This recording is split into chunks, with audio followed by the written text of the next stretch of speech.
Hello and welcome to this recording in the ISTQB Women in Testing series of videos.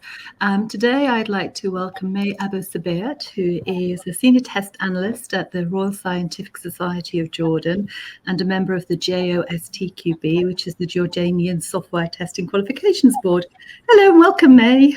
Hello, Debbie. Thank you for this chance to have this interview with you and Women in Testing. Thank you. We're really excited about this because we've done a lot of these interviews, and when we have a little pre-chat, and there's a lot of challenges and struggles. But I have to say, when we were chatting about this, it was such a positive story that you have to share, and I hope that we can actually share with the audience today some of your really good experiences. So, thank you. Bit around it and share some insight. One of the things you're telling me is that in Jordan there's actually a really good ratio of women in testing versus men, and how that has come about. So maybe we can start with some insights from you on that one. Sure. First of all, here in Jordan, we can say that generally the ICT community is relatively maybe new. But it really pushed itself hard since the 2000s and up until now. It started off like mainly focused on development, software development. The role of testing wasn't really very, very clear. But, as projects progressed and the clients increased, and the Jordanian market actually became like more of a consumer also for the software being produced. So there became more need for software testing. And, it started off like most companies didn't really know what is about software testing, but they had to establish like a little maybe department to do that. So they started off like doing maybe some quick manual testing without really any kind of guidance and so. But when the days, passed by and they opened up more export, chances, lower taxes, and so it became a little bit more famous and more well understood.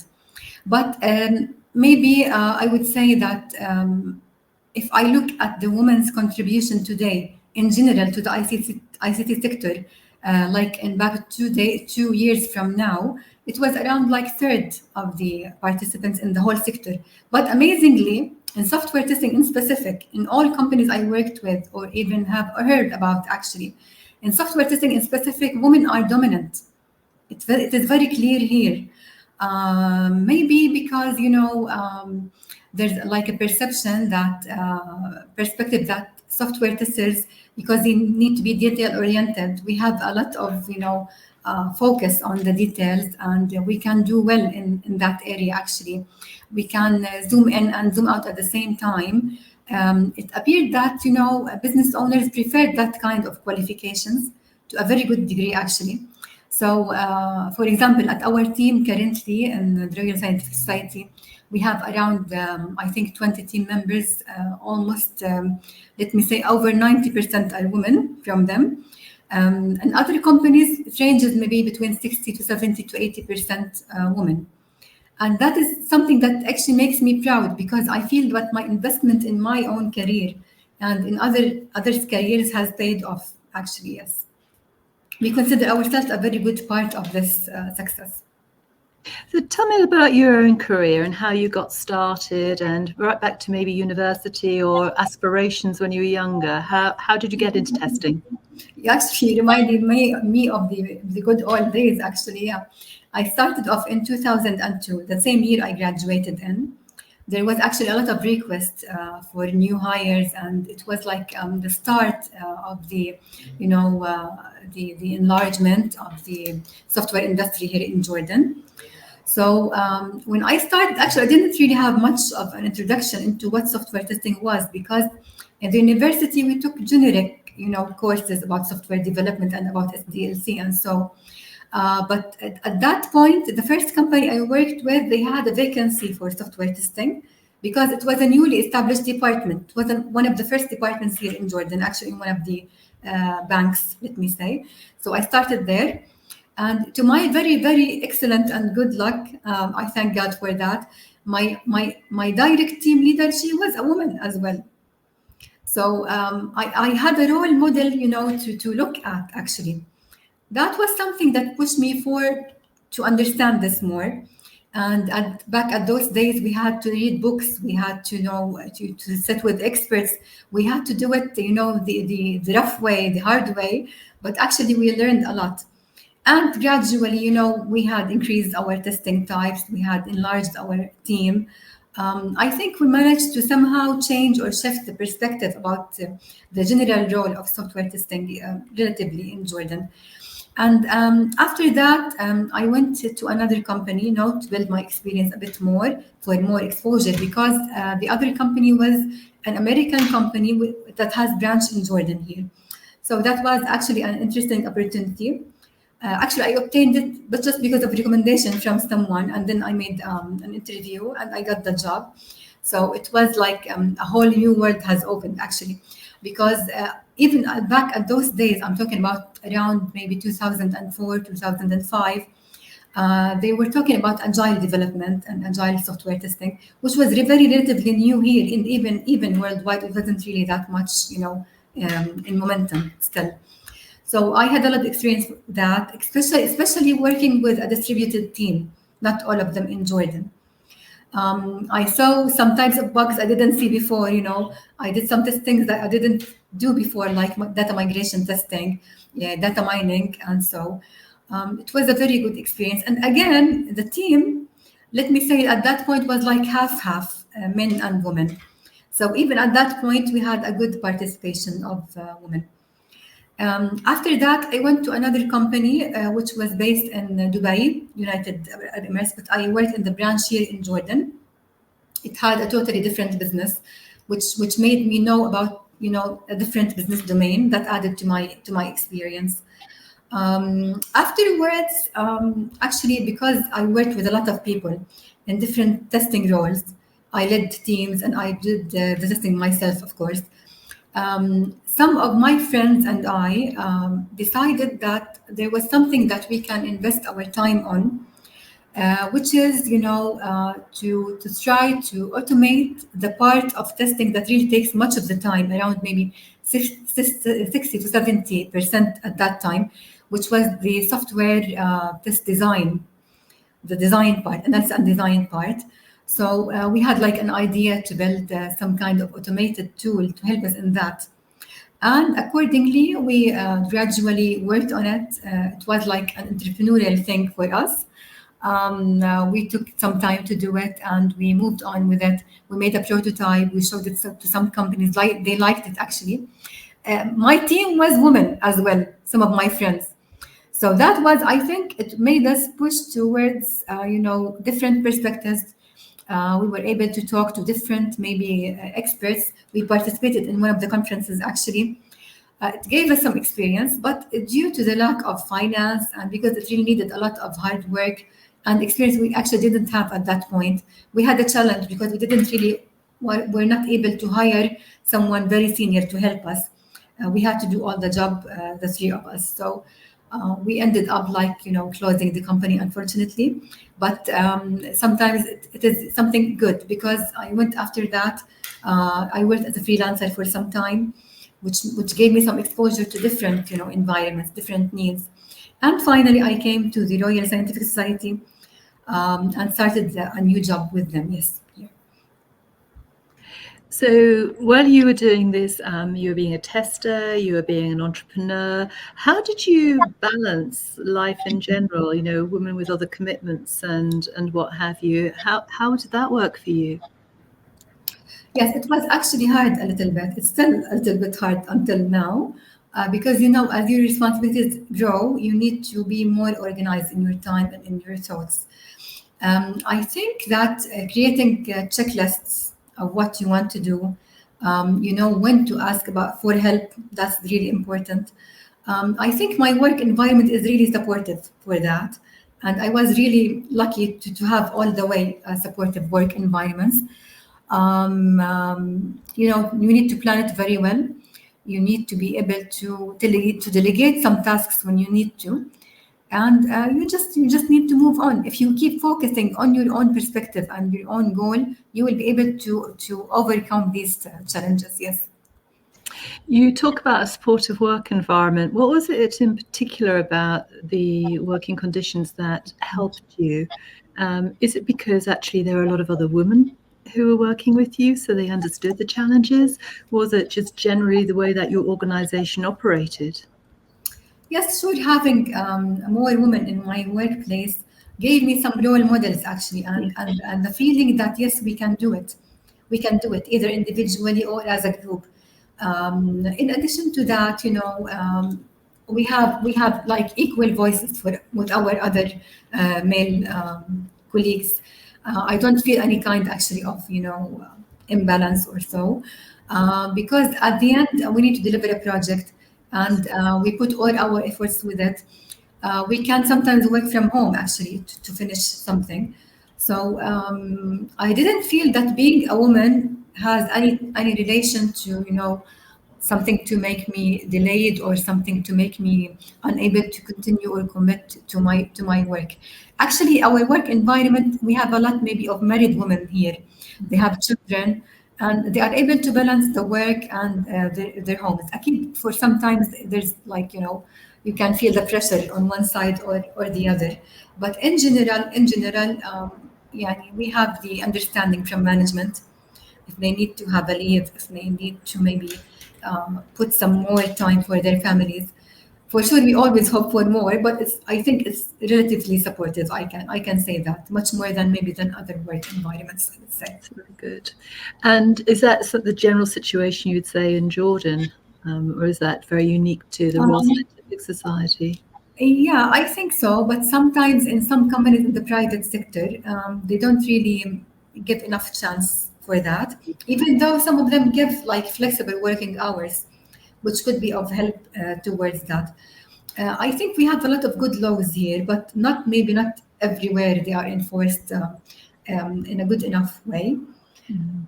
So I think maybe because my institution here, the RSS is the relatively large institution. It's non-governmental actually. So I tried working in governmental, in non-governmental, and private sector. So I would say that the challenges are relatively similar. But as you grow, as the company grows, the institution grows, they realize that they really need to involve women in ways that satisfy women as well so that they can keep the workforce. They need to retain the good women inside their jobs by making the work environment better for them generally. Mhm. There's a good chance that you would be able to find a way to do that. But I think yes, we can have some improvements more in the work environment in general in Jordan. Yeah.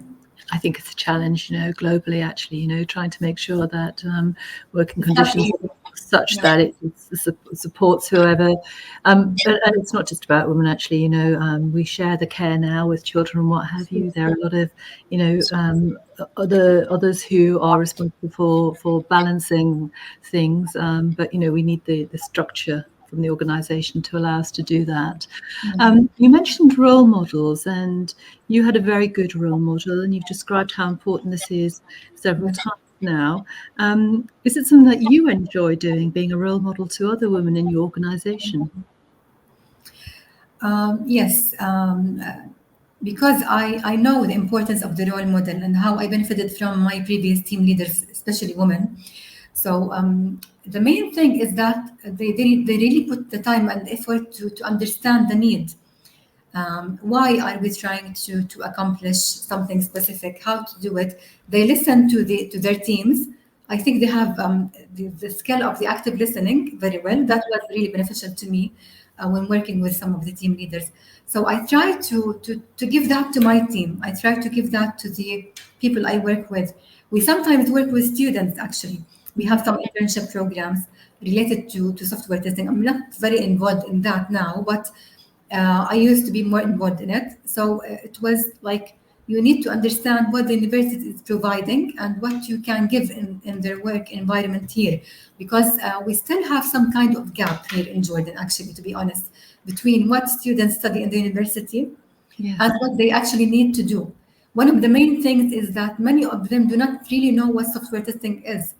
Some of them take only, software engineering, courses, programming courses. some of the labs, they act the practical things, but they don't have any kind of any, practical knowledge about software testing. So the internship we do here, and even when we give trainings, when we give, awareness sessions, we focus on the practical part as well. And we try to relate it, why it is important to have this skill, or why it is important to work on this area. We also try to really get them to try things using their own, expertise and their own hands, because now there's some kind of perspective that automation is, like a master tool, or like something magical that will solve every problem. It's not true. You need to do it your own way, the hard way. Then you can really distinguish when to do the automation, when not to do the automation, and so having role models in those areas was really beneficial. Yes. Yeah. Going back to your early days, you talked about having to do a lot of self-learning, and I can imagine that you're still a very keen learner now. And I don't really find enough time, but I like to read. Yes, I read articles and so and share it. Yeah. So keeping up to date, that's your usual go-to, reading articles and journals and what have you. Are there any other things that you could suggest to people who are thinking about how to keep up to date that they might consider? Yes. First of all, just to keep their eyes open around what's happening really in the software industry and the software testing in specific, whether inside their own institutions or even in Jordan, outside, in other countries. There's a practice like we always give to students when we give them courses, to search about maybe the most famous 3 or 4 bugs in the last 5 years, just to give them the perspective that even if you are working in a big company and you are doing maybe the best of the best testing, you can still miss some important, areas. So this thing is that to make them understand that it would be still needed. AI will not resolve everything. It will not maybe replace and so. But I would still encourage reading, the usual reading. I mean, the books, read the book, read an article. It's a different sense than just, trying and doing it your own way. Because when you read a book, you listen to experts, you listen to their opinions. I still like to read the book, Lessons Learned in Software Testing. This is something classical, but I would recommend to everyone. It's really nice. Testing computer software as well. It's really old, but very nice. Of course, you want to read about Agile, you want to read, about Scrum and so. But you need to make sure you are really stick to the basics that make you a good tester. This is one thing. The other thing, I would, after that, advise that you find your own inner voice. What area do you prefer to read about more or to learn about more? Because specialty now is really important. After you know about maybe something about everything, now you need to know everything about something that would be, to help you specialize. Because especially for women here in Jordan, being a generic tester, let me say, or functional tester, we have a lot of that with great expertise. But when it comes to test automation, when it comes to security testing, performance testing, it's still really not that mature regarding women's involvement in it. Here in the place I work with, we are already establishing teams for that, and mostly women actually. But I would like to see it on the level of Jordan as a whole. So part of my work with ISTQB is planned to be like awareness sessions more about that. Actually, we are also planning to make some introductions to the university students about the importance of software testing. We started already with one of the universities which is related here now, near to us, Prince Sumaya University. So we started with them. We give them awareness sessions, and they become some of the interns here with us. Yeah. But you need to work on yourself. It's not just about, just do it like this very quick. No, you need to build your expertise both practically and theoretically. You keep sharpening both. I liked your phrase, listen to the inner voice as well. Interesting about the university program, I've spoken to people from several of the ISTQB boards, and they're describing that they're doing a lot of work with universities to raise awareness of software testing. And they've also highlighted something that you pointed out, that the skills perhaps that some of the students are coming out with going into the industry are perhaps a little bit misaligned. So that's something that is certainly worth some future discussion, I think. You mentioned the high ratio of women in software testing jobs. What is the career progression like? So, women who've got aspirations within Jordan for a management role, maybe hitting that C-suite, that's a possibility. Yes, it is a possibility. Actually, the place I work with, and actually almost every company I work with, almost not all of them, we had female team leaders. Actually, we had female quality, managers. We had that, yeah. But sometimes I feel they need more support from the upper management. In some cases, because there's like a perspective that because she's a manager, she will not be able maybe to be available all the time for her team, or she will not be able to balance between her job and her life, her children, and so. But I can tell you that there's a big shift in the mindset these days. Yeah, they do depend much now on the women in testing as management roles. I hope it to become better for sure, but I can see a good change from the years I started with back in 2002 and until today. It is different. Actually, what I heard, like maybe a statistic back in maybe last year, I think, is that one of the highest employment rates of women as in management is here in Jordan among the Arab world. Yeah, not specifically just in IT. I was myself surprised by that, but it's a statistic anyway, so I was happy to know it. That's good. And I'm hoping that we'll have some of the people in Jordan listening to this at some point. What advice would you give to a woman who does want to plan a career in testing to senior roles? Just to kind of finish the interview. Maybe your top advice for these people. Well, my top advice would be give freedom to your imagination. Imagine where you want to be, first of all. Then put the steps. Don't depend that wherever steps take you, you go. No, you should have a vision. You want to be a manager in a specific area, maybe, especially if it was a niche area. For example, if you want to be a performance testing leader or maybe like a consultant in that area, just put it like, in front of you.